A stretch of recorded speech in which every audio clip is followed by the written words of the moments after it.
Langsung aja Gus. Iya, sebenarnya pas aku diundang kemari, langsung terbesit di pikiranku. Iya. Ini banyak banget. Kita kan emang biasa mengedukasi di bidang kesenian. Iya. Dan emang kita ngelukis sebagai seniman. Iya. Banyak banget satu pertanyaan yang sering banget ditanyain sama teman-teman. Iya. Sebenarnya seni itu haram apa halal, Gus? Dipanggil Sliman Mansur oleh tentara Israel. Didatengin saat lo mau bikin pameran, lo harus dapat approval dari gua. Jadi udah dilarang dijajah benar-benar. Kedua, saat lo bikin pameran, bukan pameran doang, lo nggak boleh ngelukis kecuali dengan warna merah, hijau, hitam, putih, which is negaranya simbol. Bahkan kalau jangankan lo ngelukis politik, lo ngelukis watermelon aja gua nggak kasih. Gus, kayaknya kalau Habib yang ulama-ulama aja kita dipanggilnya bang atau apa bebas. Enggak lah, karena itu kan bagian dari tradisi tentang gimana Nabi Ibrahim menyisakan menghancurkan patung-patung, disisain satu.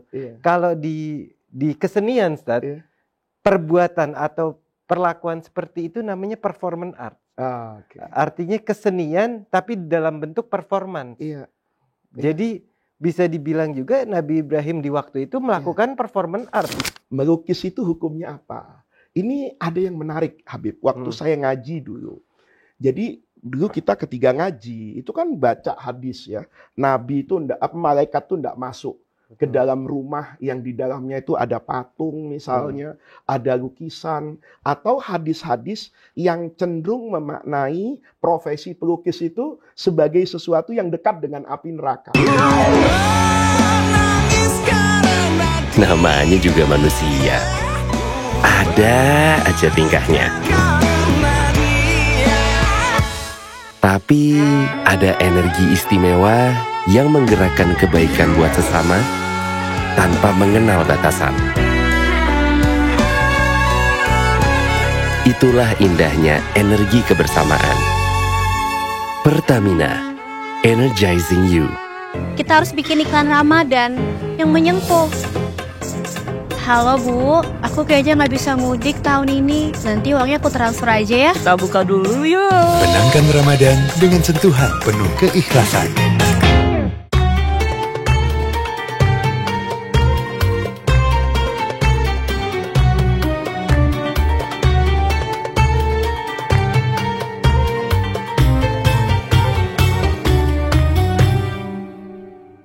Assalamualaikum warahmatullahi wabarakatuh.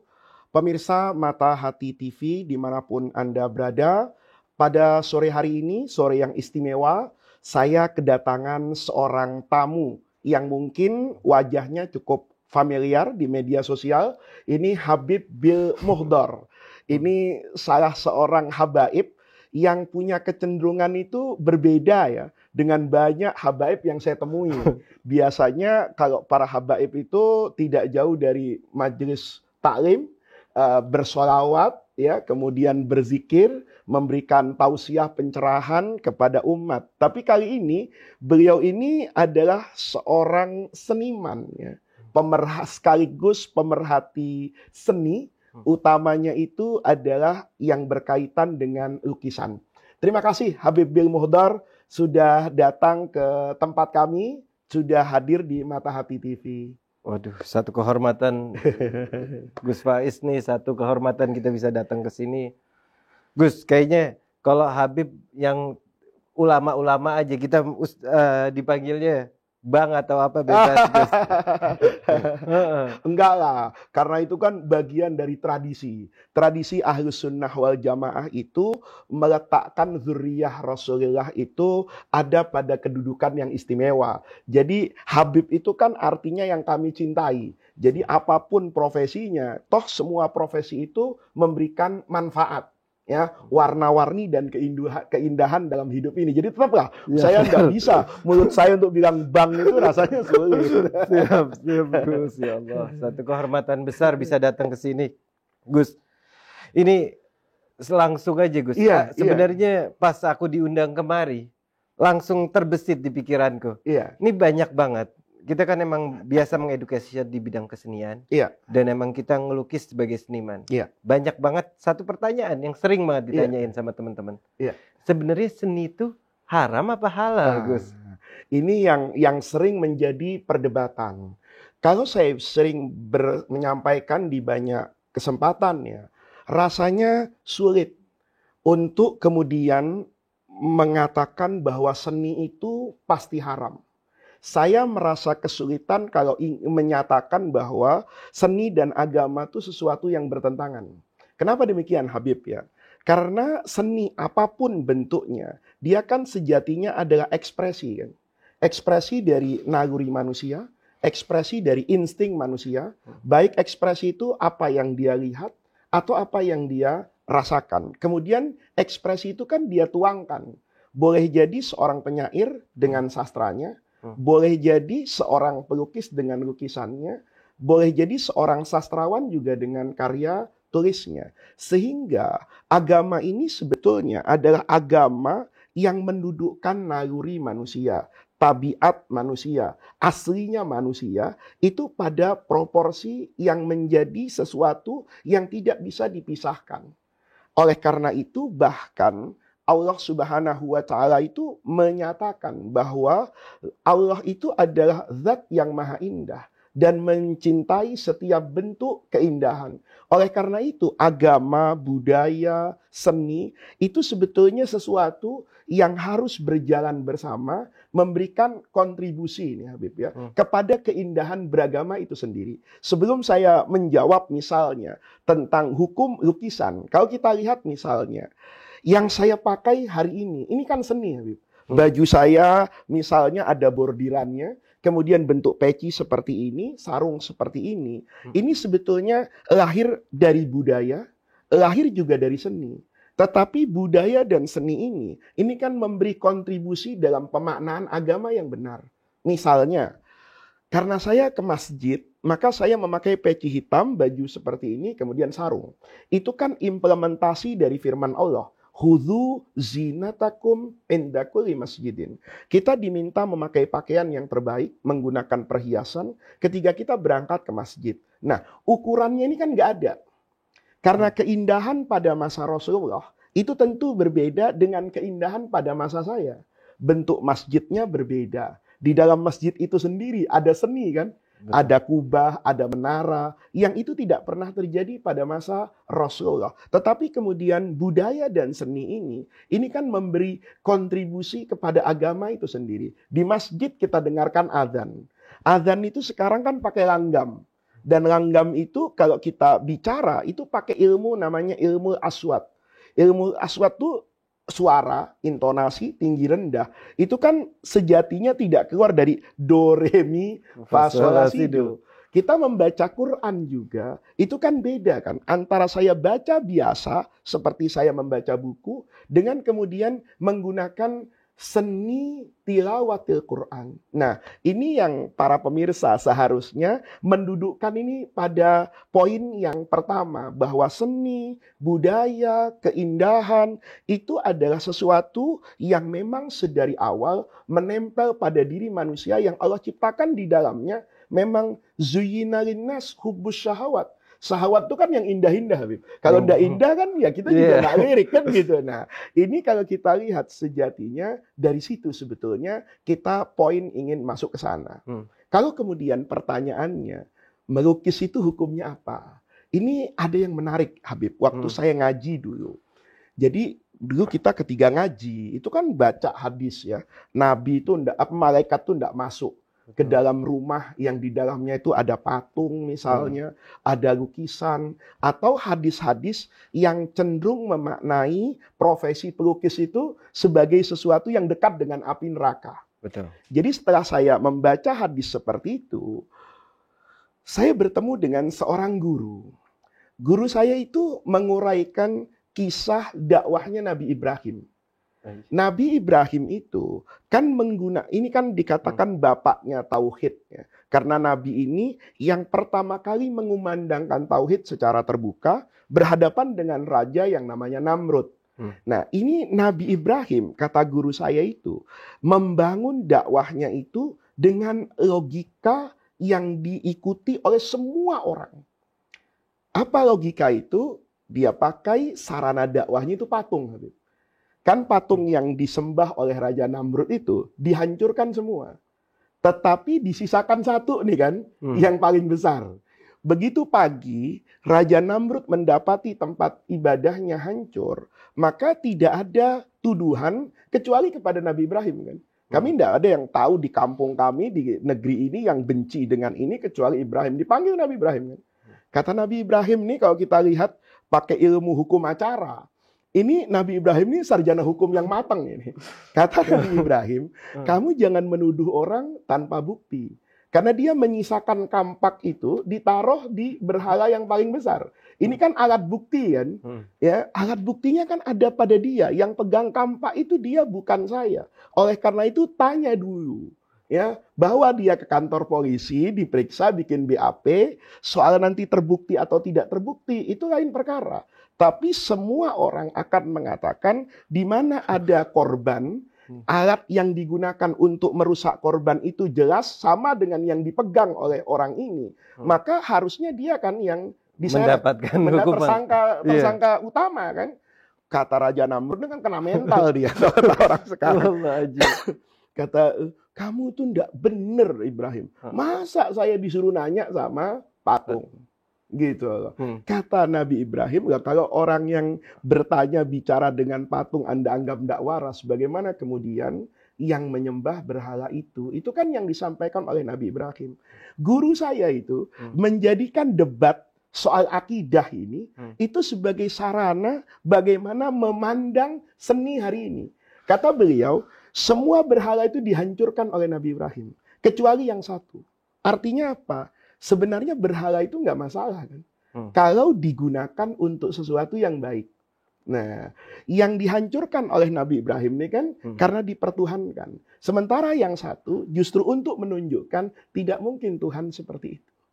Nah, dari sini kemudian guru saya mengatakan sejatinya patung, karya seni atau lukisan itu dilihat dari maknanya. Innamal a'malu binniyat. Innamal a'malu binniyat. Dari mana di situ? Kata guru saya dulu, kita ketika memahami apa yang disampaikan oleh Rasulullah, maka kita juga jangan melihat hanya pada satu hadis, tetapi pada hadis yang mirip yang lain. Kemudian kita pahami ini dengan semangat yang sama. Kata guru saya, bukankah dulu ketika Islam datang pertama kali, itu Nabi Muhammad melarang ziarah kubur? Hadisnya jelas, kuntu nahaitukum an ziyaratil kubur. Saya melarang. Ziarah ke kuburan itu, di Mekah itu hukumnya haram.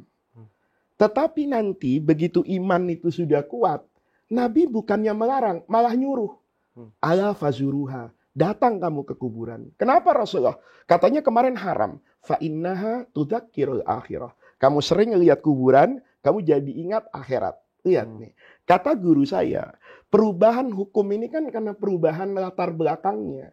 Kalau dulu orang di Mekah ini ketika Rasulullah berdakwah pertama kali, itu masa transisi kan. Dari agama paganisme kepada agama tauhid. Kalau ini kemudian dilarang dekat sama berhala, tapi ke kuburan, maka yang terjadi mereka akan menyembah kuburan. Gitu. Tetapi setelah iman mereka kuat bahwa Allah lah Tuhan, bahwa Allah lah yang memberikan manfaat, yang memberikan rezeki. Kalau kemudian tidak ziarah kubur, orang ini nggak ingat mati. Konteksnya berbeda. Maka kata Rasulullah, bergantung kepada maslahatnya kan. Di Mekah, kebaikan itu meninggalkan ziarah kubur. Karena khawatir terjerumus kepada kemusyrikan. Nah, kalau kemudian di Madinah, justru ziarah kubur itulah yang akan mendatangkan kebaikan sehingga kita ingat dengan alam akhirat. Jadi gitu Habib. Jadi kita lihat di banyak rumah kiai itu juga banyak lukisan orang bahkan ya. Ada foto, ada gambar, ada ulama-ulama, ada ulama gitu. Jadi para pemirsa Mata Hati itu juga harus kita gunakan secara bijak memaknai bahwa lukisan itu tidak haram. Kalau haram kan tidak mungkin di rumah habaib yang alim, di rumah kiai yang alim ada foto dan lukisan itu Habib. Jadi kalau Ana bisa mengconclusion deh Iya. Ustaz, dari antum punya omongan, salah satu pertama saat orang itu udah memiliki keimanan, Iya. sebenarnya muamalahnya seperti apa Iya. dengan niat yang baik bisa Iya. menjadi sesuatu yang baik. Sesuatu yang baik. Kayak yang ziarah kubur antum contohkan. Betul. Sama kedua, kalau ngomong memandang dari kesenian site yang tadi Iya. menarik soalnya antum tadi ngomong masalah tentang gimana Nabi Ibrahim menyisakan menghancurkan patung-patung, Iya. disisain satu. Iya. Kalau di kesenian, Ustaz, Iya. perbuatan atau perlakuan seperti itu namanya performance art. Oke. Artinya kesenian tapi dalam bentuk performance. Iya. Jadi bisa dibilang juga Nabi Ibrahim di waktu itu melakukan performance art di satu Iya, sisi. iya. Dan itulah yang terjadi hari ini. Misalnya gini, Habib ya. Kalau kita ke Mesir misalnya, di situ ada Al-Azhar. Di situ ada begitu banyak orang alim. Tetapi pada saat yang sama, itu juga membiarkan peradaban Firaun kan. Dengan patungnya, dengan makam-makamnya. Kita kalau lagi ke Mesir itu, saya melihat betul bagaimana mereka melestarikan itu gitu. Nah, tetapi kan tidak ada dalam bayangan kita bahwa ketika orang melihat peradaban Firaun itu, kemudian orang akan menuhankan Firaun. Gitu loh. Justru di sana kita akan mendapatkan pelajaran yang berharga. Betapa Fir'aun dengan peradaban yang maju, dengan kekuatan yang digambarkan oleh seni. Kan saya tidak bisa membayangkan imajinasi saya gimana ya Fir'aun itu. Tapi begitu saya masuk museum di Tahrir misalnya, atau saya ke Luxor di sana, saya bisa membayangkan ini orang kayak apa hebatnya di masa itu. Tapi berujung dengan kehancuran ketika dia melawan Allah. Jadi sebetulnya itu seni ini. Jadi makanya seni itu memiliki peranan yang tinggi gitu. Nah makanya saya juga ini jadi ingin tahu nih Habib. Kalau tadi kan Habib yang tanya saya juga tanya ini. Kenapa Habib itu kok suka sama kesenian? Ini kan sesuatu yang boleh jadi agak keluar ya dari mainstream para habaib yang saya kenal di Jakarta. Ini kelihatannya pasti ada alasan yang kuat mengapa Habib memilih jangan hidup di sana. Kalau ngomongin masalah mainstream dulu, Ustaz. Sebenarnya bapak seninya Indonesia itu dari kalangan Sayyid. Raden Saleh itu bin Yahya. Bin Yahya. Cuman orang banyak yang nggak notice hal itu juga. Kalau ditanya pribadi saya sendiri, Ustaz, kenapa kita suka sama seni? Sebenarnya kita merasa bahwa seni itu punya impact yang besar. Iya. Banyak hal, bayangin deh, kayak saat saya ngebikin lukisan, itu satu ide gagasan yang tadinya cuma ada di pikiran kita, kita bisa tumpahkan ke sebuah karya seni, ke sebuah kanvas, yang itu bakal stay dengan jangka waktu yang cukup panjang. Artinya, kalau misalkan saya punya ide atau punya niat untuk menyampaikan sesuatu, saat itu saya ucapkan dengan mulut, mungkin itu sampai cuma di hari itu doang. Tapi saat itu kayak misalkan kaligrafi ini, dia ngelukisnya sekali, tapi akan dilihat dan bisa berimpact jauh ke depannya. Itu salah satu. Jadi seperti melestarikan ya ide dan gagasan itu dalam bentuk simbol yang ada di lukisan. Ya? Betul. Jadi itu salah satu impact dasar dari seni dan juga banyak hal yang lebih mudah kita lakukan dengan seni.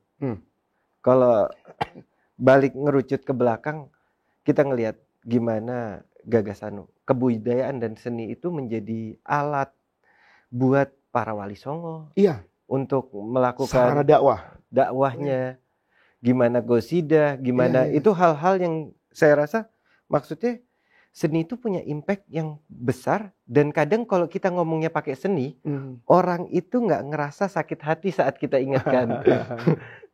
Ini berarti termasuk kalau dalam agama itu kalau kita ud'u ila sabili rabbika bil hikmah. Jadi lukisan itu kan tidak kemudian setajam pembicaraan orang ya mungkin. Iya Habib. Jadi itu memang motivasi pertama ya. Tapi saya juga menarik Habib. Berarti perhatian terhadap seni itu bukan sesuatu yang aneh di kalangan para sayyid ya. Kalau bisa dibilang beberapa contoh ya seni yang dilakukan saya di Indonesia. Contohnya Raden Saleh udah jelas. Lukisan. Garuda, Pancasila, Sultan Hamid, Al-Ghadri.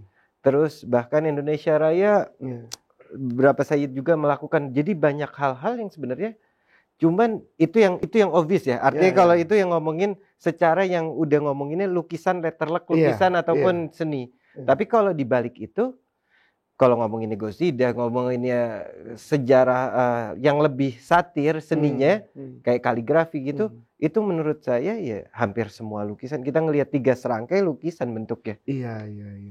Habib, ini Habib menjadi pemerhati dan juga menjadi seniman.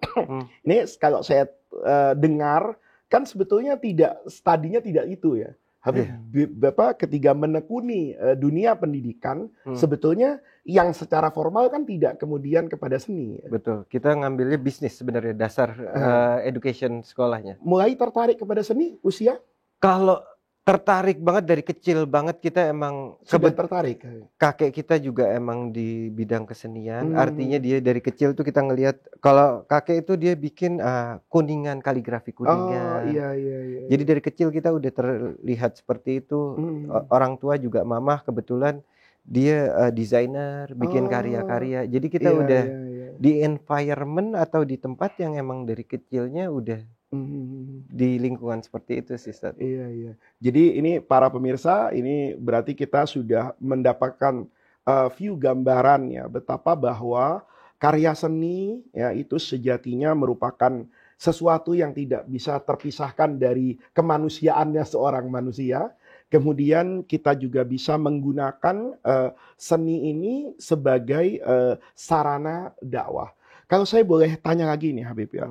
Ada satu pertanyaan, kenapa generasi hari ini itu ada yang mengatakan minatnya terhadap dunia seni ini mulai terdegradasi ini dengan kemajuan teknologi, IT kan, kita mulai melihat bahwa minat terhadap seni lukis misalnya, seni rupa dan sebagainya, itu kan juga mulai terdegradasi ya, artinya turun tidak seperti di masa lalu. Saya melihat misalnya anak-anak TK, anak-anak SD sekarang, itu kan kalau yang namanya dengan seni tari, itu berbeda mungkin dengan generasi saya yang belajar tahun 80-an, yang betapa mereka itu sangat peduli ya dengan seni, dan seni yang juga lahir dari budaya bangsanya. Kalau ngomongin masalah kesenian, apalagi kalau tadi ngomongin tari segala macam, mungkin salah satu yang kita perjuangin, Ustaz, to be honest. Kita ngelihat problematisnya adalah kebanggaan terhadap kebudayaan. Iya. Artinya apa yang dibilang keren dulunya. Iya. Jadi satu nasionalisme. Iya. Gimana nasionalisme kita, artinya dengan kesenian, saat kesenian generasi kita punya nasionalisme yang tinggi, pasti dia bakal cinta sama kebudayaan dan keseniannya. Kedua, mungkin karena lebih interesting di IT, misalkan dengan game-gamenya sekarang dibanding dia menari. Tapi yang menarik juga, seni itu di kalangan sekarang nggak bisa dibilang 100% mereka nggak suka seni. Mungkin lebih berbentuk perubahan kesenian yang mereka sukai. Artinya mereka artinya berjalan seiring dengan zaman ya Habib ya. Artinya bahwa kesenian yang harus mereka kembangkan itu juga mungkin tidak secara tradisional yang saya bayangkan gitu ya Habib. Nah ini kalau bicara lagi ya Habib tentang seni ya, pernah nggak misalnya ada satu pameran atau satu kegiatan yang berbicara dan dikaitkan seni itu dengan Islam? Misalnya seni lukis Islam mungkin ada di belahan benua mana, atau abad sekian ke abad sekian, itu kan biasa tuh. Kalau kita lihat seperti itu sangat ada ya. Bahkan jangan ngomong jauh-jauh, ini hari ini itu kita lagi ada pameran di satu galeri namanya Zenwan, itu Islamic Calligraphy, Islamic Art, Islamic Art. Bukan cuman kaligrafi, tapi jadi dibagi setengah itu emang Islamic Calligraphy, setengahnya itu Islamic Art. Jadi kalau ngomongin Islamic Art bukan harus kaligrafi, tapi gagasan-gagasan keislaman seseorang yang ditumpahkan ke dalam sebuah lukisan. Iya. Nah, itu seperti apa Habib? Kira-kira yang salah satu contoh, beberapa contoh ya. Kayak salah satu, Kalau ngomongin kaligrafinya mungkin udah Iya. well known lah. Iya, iya. Itu kita di pameran itu kebetulan kita juga memamerkan salah satu karya kaligrafi kita di sana. Mhm. Tapi non kaligrafinya sendiri itu seperti ada yang menggambarkan tentang pisang. Ah. Satir. Jadi bahasa seni itu terkadang satir, Bahasa- nggak harus letterluck. Iya, iya, iya. Dan itu yang bikin kekuatan di dalam kesenian sebenarnya. Hmm. Kalau kayak pisang itu bermanfaat buat segala dari semuanya. Iya. Iya. Dan itu gagasan salah satu Islam itu harus seperti itu. Itu menjadi kayak kesenian Islam secara ideologi. Artinya boleh jadi ketika orang menggambar dan melukis tentang pisang, itu sejatinya mereka mengatakan bahwa ketika Allah menciptakan pisang, seharusnya pisang itu menjadi inspirasi ya buat orang seperti saya menjalani hidup itu, apapun yang ada pada diri saya itu harus bisa memberi manfaat kepada orang lain seperti manfaatnya pisang. Nah, hal-hal seperti ini Habib ya, kalau misalnya sedang ada pameran seperti itu ada yang menjelaskan seperti itu buat masyarakat yang boleh jadi orang itu kan kata orang Arab dulu gini Habib, saya belajar itu an-nasu a'da'u majahilu. Orang itu sering memusuhi apa yang dia nggak tahu. Jadi dia itu boleh jadi nggak menganggap sesuatu itu penting, bukan karena itu nggak penting, tapi dia nggak paham gitu. Nah, seperti misalnya ada lukisan kan. Saya beberapa kali juga pernah diajak oleh kawan-kawan saya itu datang ke galeri lukis. Tapi saya kan awam ya, jadi saya tidak bisa memaknai keindahan itu seperti mereka yang ngerti. Nah, tetapi teman saya yang punya kemampuan itu, dia melihat betul kan keindahan itu. Nah, ketika seperti itu pasti ada yang memandu Habib. Itu yang kita lakukan sebenarnya. Jadi kalau antum tadi mempertanyakan masalah gimana generasi kita saat ini. Iya.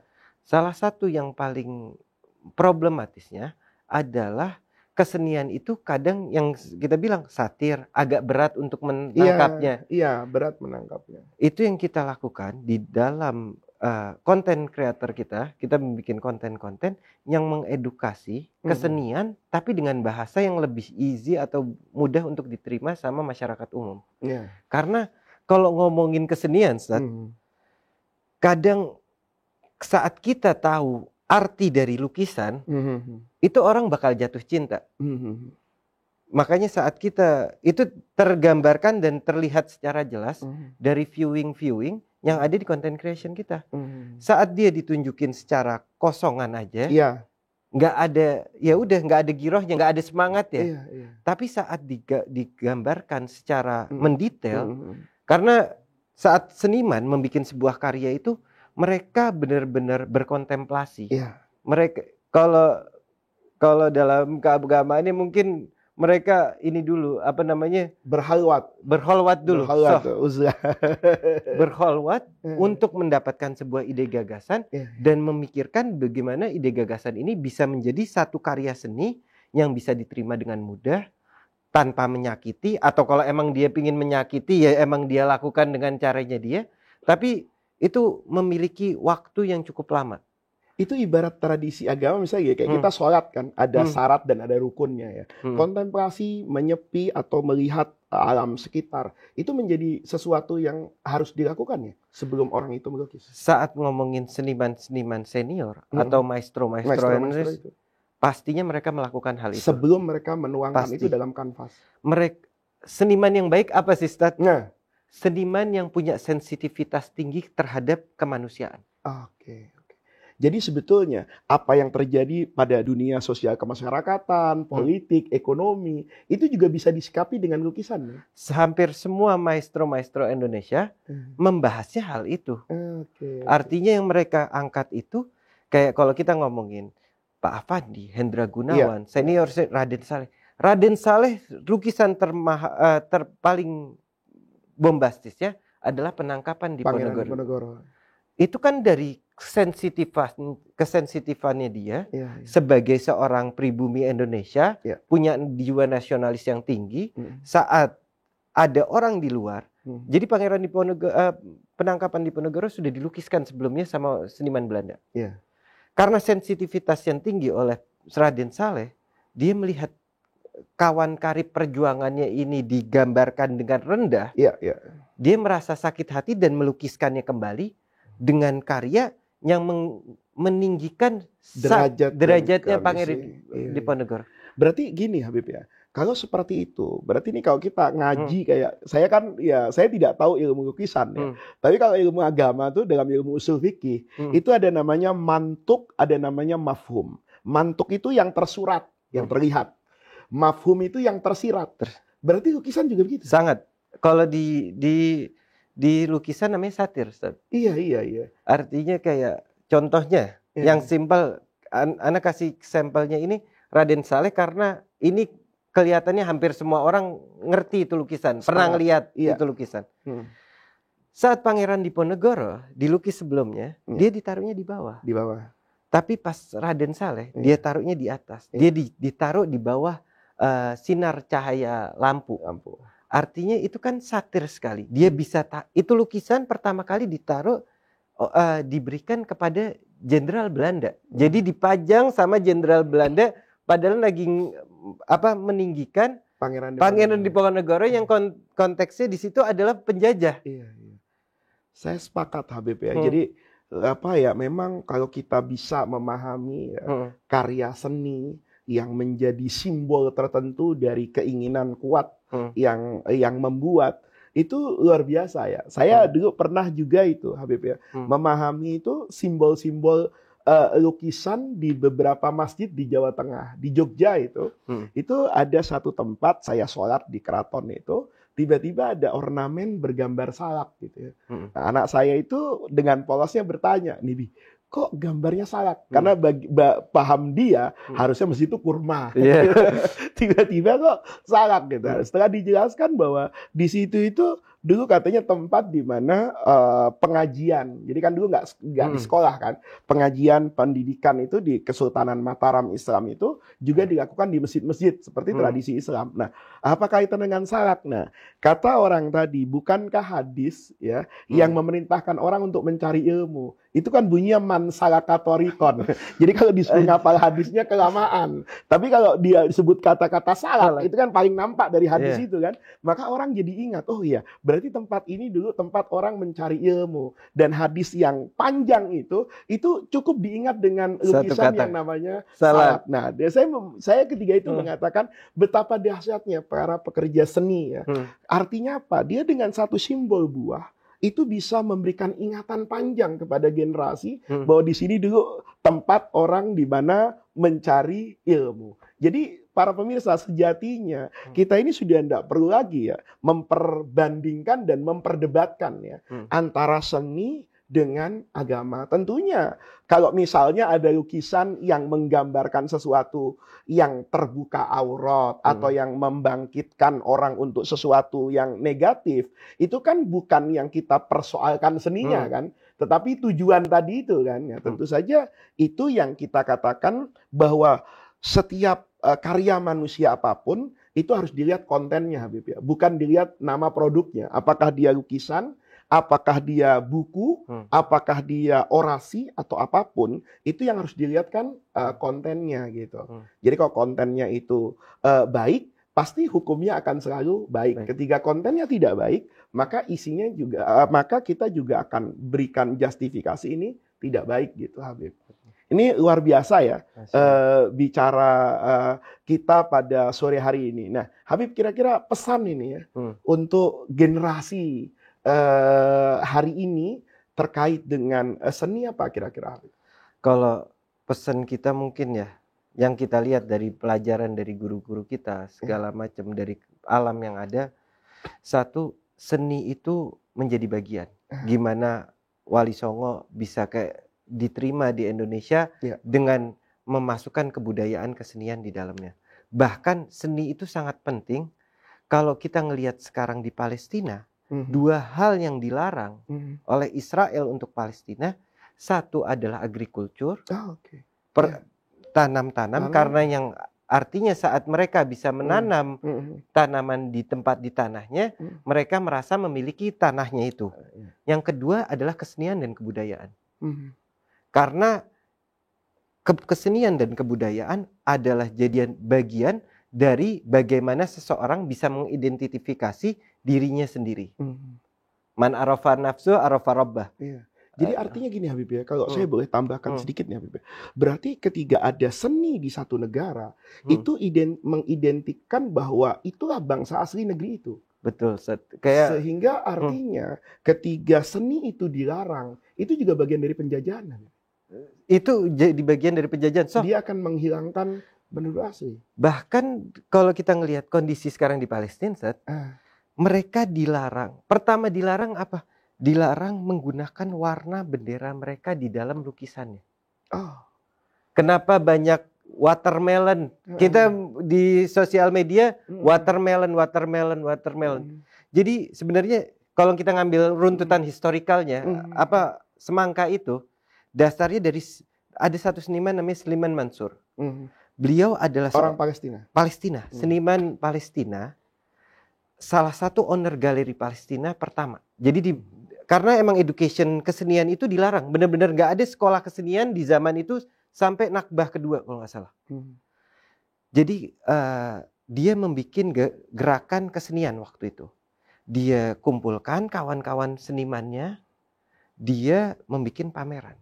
Di pameran itu baru 2 hari ditutup Oleh pemerintah Israel. Itu banyak kalau kita bahas karya-karyanya benar-benar mereka yang satir tadi, mereka menggambarkan gimana mereka berjuang terhadap kedaulatan negerinya dengan karya seni, tapi di satu sisi mereka tuh sampean benar-benar harus satir banget dalam menggambarkannya, itu nggak boleh terlihat sangat politik. Jadi benar-benar karya-karyanya satir.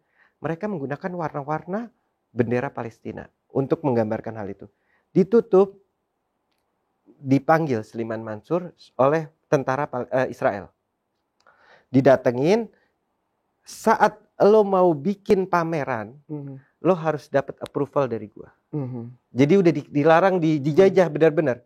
Kedua, saat lo bikin pameran, bukan pameran doang, lo nggak boleh ngelukis kecuali dengan warna merah, hijau, hitam, putih, which is negaranya simbol.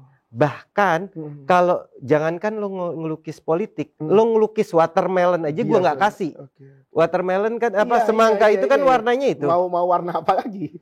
Jadi semangka itu digambarkan oleh mereka sebagai bentuk perlawanan. Simbol perlawanan. Lo nggak boleh gue gambar sekarang, gitu loh. Artinya. Ini para pemirsa betapa dahsyatnya ya. Saya juga baru dapat ilmu ya, bahwa menjaga, melestarikan dan menumbuh kembangkan seni satu bangsa itu menjadi bukti yang kuat atas hak bangsa itu terhadap tanah di mana mereka tinggal. Jadi kita ini harus cinta dengan seni Indonesia, kita juga harus cinta dengan nasi uduk, makanan Indonesia, sehingga memang ketupat, sehingga itu akan menjadi simbol bahwa memang kitalah penduduk asli negeri ini. Para pemirsa sekalian dimanapun Anda berada, perbincangan yang sangat menarik, Habib Bil Muhdar. Mudah-mudahan ini bukan yang terakhir. Kita ingin nanti mengeksplor lebih dalam lagi terkait banyak aspek tentang kesenian yang kita padukan dengan dalil keagamaan, agar ke depan kita bisa selalu mencintai karya seni, tetapi itu juga memiliki pahala kita, bagian dari mencintai dan menjaga tanah air Indonesia yang kita cintai. Para pemirsa, terima kasih atas kebersamaan Anda semua. Sampai bertemu dalam episode selanjutnya. Wallahul muwaffiq ila aqwamit thoriq. Wassalamualaikum warahmatullahi wabarakatuh.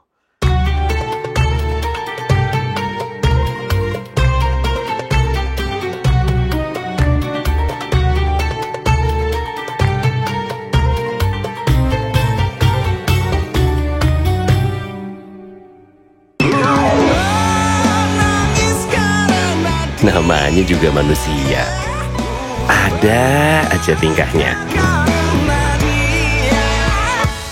Tapi ada energi istimewa yang menggerakkan kebaikan buat sesama tanpa mengenal batasan. Itulah indahnya energi kebersamaan. Pertamina, energizing you.